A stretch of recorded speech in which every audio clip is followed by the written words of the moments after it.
pada saat ini yang telah ditetapkan bagi kita terdiri dari kitab pertama Korintus pasal 1 ayat 1 sampai ayat 31. Di bawah tema bersandar pada firman Allah.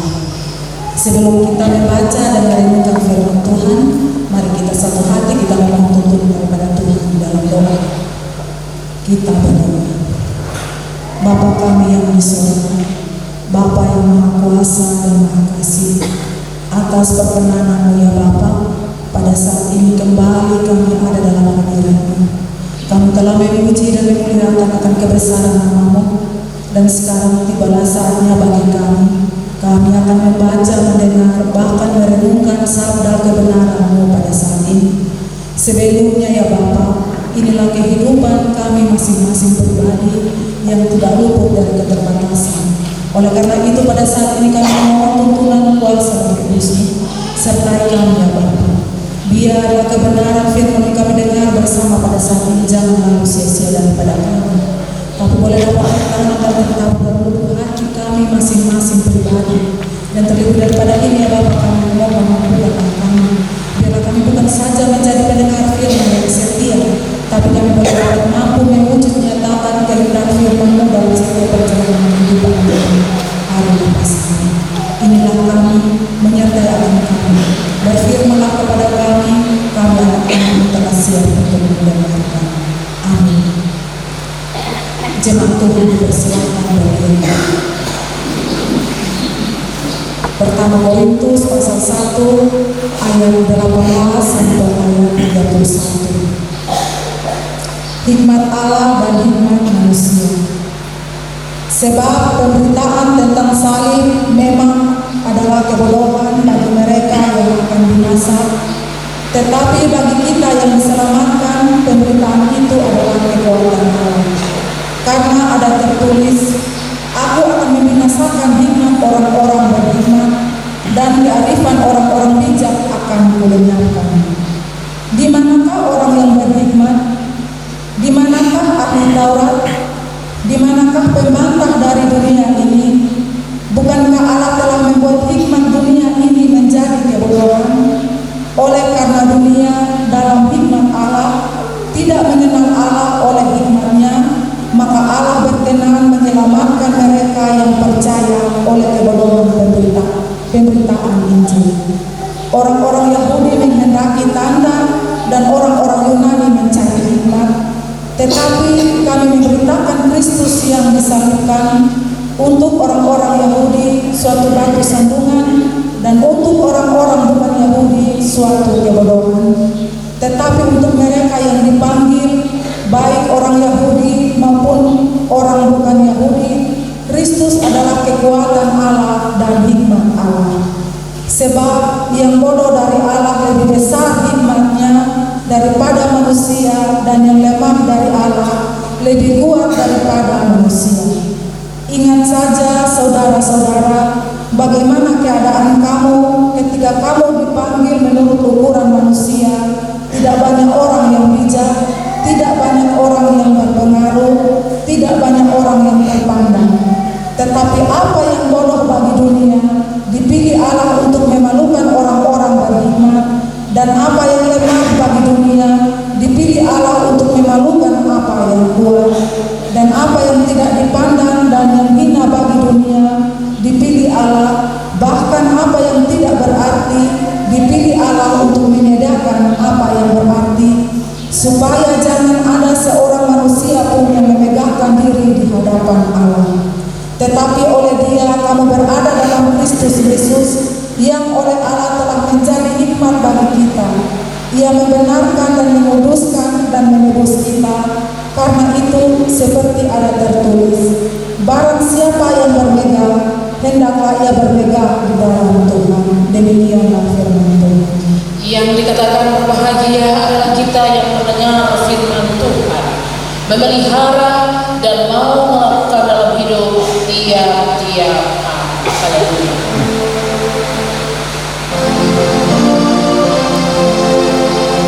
Haleluya.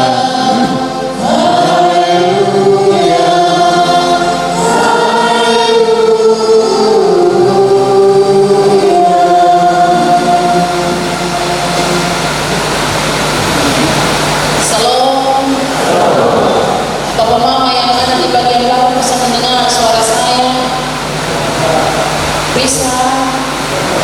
Kalau bisa terima kasih karena ini cuaca tidak bersahabat, tapi kita berusaha untuk bersahabat dengan ini hujan.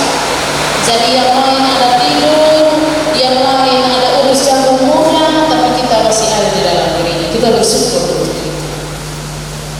Bapak-bapak, saudara semua yang saya kasihi dalam Tuhan Yesus, berhadapan dengan satu situasi bahwa kita harus menentukan pilihan mana yang benar, mana yang baik, ini sulit.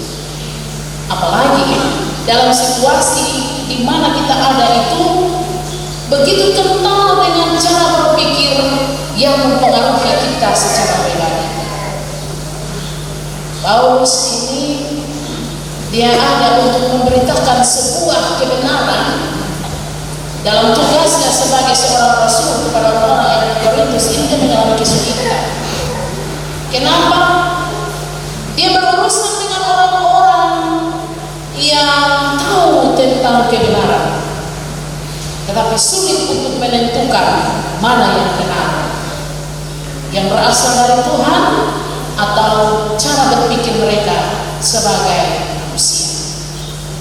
Kesulitan terbesar itu adalah dia harus berhadapan dengan orang-orang Yahudi, Kristen Yahudi, Kristen Yunani, dengan ahli Taurat. Ini ahli Taurat, orang yang pakar tentang Taurat, mengerti tentang Taurat, mengerti tentang buku. Dan kesulitan itu membuat dia sadar untuk menyampaikan bahwa hikmat yang berasal dari dunia adalah kebodohan. Tentang apa? Tentang salib, tentang penderitaan Yesus Kristus, tentang keberadaan dan karya pelayanan yang dia lakukan di dalam dunia, itu adalah sebuah kebodohan. Yang dianggap bodoh itu tidak menurut Allah, tidak dianggap bodoh oleh Allah. Justru Allah mau untuk membuat apa yang dianggap bodoh itu diangkat. Kenapa sampai ini ahli Taurat, ini orang-orang Kristen Yahudi, mereka bilang bahwa salib itu sebuah kebodohan. Yang pertama bahwa mereka memahami salib itu sebagai simbol kelemahan, simbol dari orang-orang yang lemah, simbol dari orang-orang yang dihukum, yang tidak mengikuti apa yang ditetapkan, apa yang benar, dan karena itu harus dihukum. Orang-orang yang dihukum, orang-orang yang menerima penghinaan itu, dia tidak layak disebut sebagai juru selamat.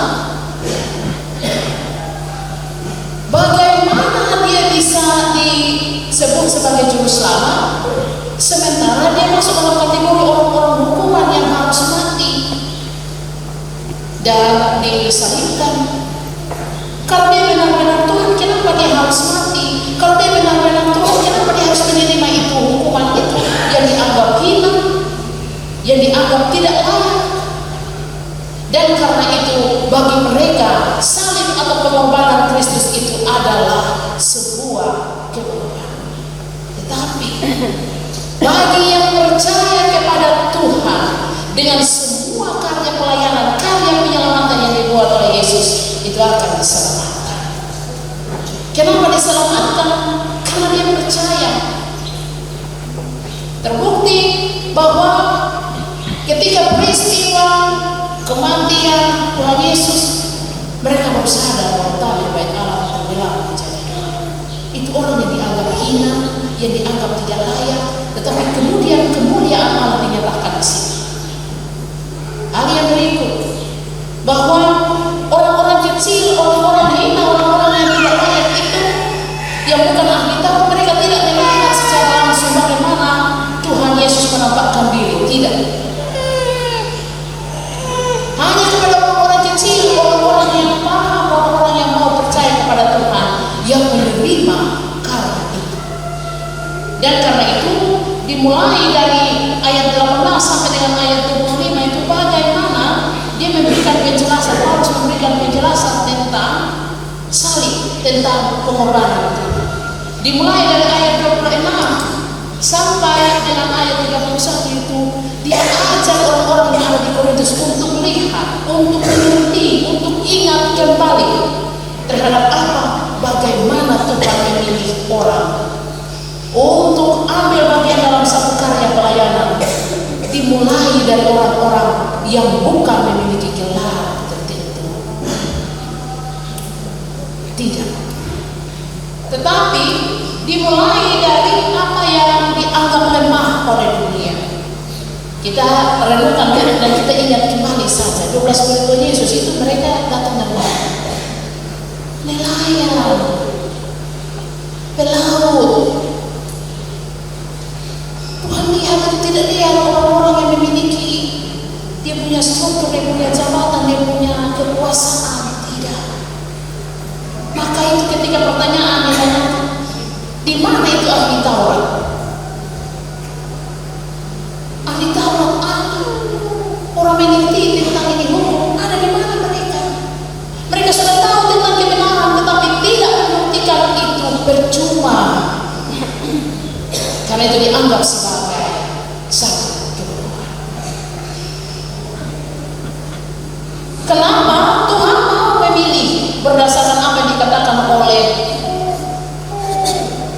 Paulus di sini, dimulai dari ayat 26 itu untuk berefleksi terhadap diri dan juga panggilan Allah, supaya tahu bahwa semua orang itu tidak boleh bermegah di luar daripada Tuhan, bahwa hanya melalui kelahiran, kematian, kebangkitan itulah yang membuat manusia diselamatkan. Memang cara ini tidak bisa diselami dengan akal, tidak bisa. Hanya dengan iman, dengan percaya bisa terima kebenaran. Karena itu Paulus ditetapkan pada komitmen untuk menyatakan kebenaran bahwa Yesus Kristus menjadi Tuhan dan Juru Selamat. Bapak-bapak, saudara semua yang saya kasihi dalam Tuhan Yesus, kita juga belajar dari ini firman. Sampai dengan sekarang ini banyak orang tidak mengakui bahwa Tuhan yang kita imani adalah Juru Selamat bagi kita. Tidak semua orang mengakui. Bahkan orang-orang yang percaya kepada Tuhan, yang setiap hari bergereja pun kadang-kadang dia meragukan tentang kekuasaan Tuhan. Kalau ada salib, ada penderitaan yang dia alami, dia akan mempertanyakan. Kita percaya Tuhan, setiap hari kita berdoa, setiap hari kita menyanyi dan memuliakan Tuhan, tapi kenapa kita selalu sakit? Setiap hari kita ada untuk melakukan hal yang baik, tapi kenapa tantangan tidak pernah habis-habis?